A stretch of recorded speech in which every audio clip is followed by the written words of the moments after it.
Hello Canada, good morning. Hello Pilipinas, good evening. Magluluto tayo ngayon ng kakaibang fried togi at itong mga sangkap. Meron tayong tokwa, sibuyas, bawang, red, green, and bell pepper at yung ating sibuyas na mura. Hiwain lang natin yan at nung nahiwa ko na ay nagpainit nga ako ng mantika dyan. Nilagay ko na yung hiniwa kong tokwa. Ayan lang natin mag golden brown. At maghiwa tayo ng ibang mga sangkap. At ayan na, tapos na tayo magprito ng tokwa. Bawasan lang natin yung mantika at maglagay lang tayo ng tamang mantika para panggisa ng bawang, sibuyas at giniling. Pagkayari, hahaluin lang natin at hayaan lang natin maluto yung giniling, saka natin aasinan. Naglagay din pala ako ng paminta dyan.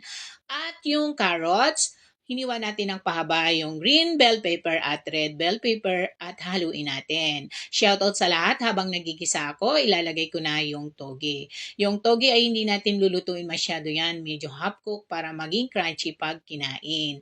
Pagkayari ay ilalagay na natin yung ating piniritong tokwa at maglalagay tayo ng oyster sauce. Tansyahan lang sa paglagay ng oyster sauce para hindi masyado umalat. At ngayon ay tapos na tayong magluto. Naglagay tayo na rin ng sibuyas na murang dahon.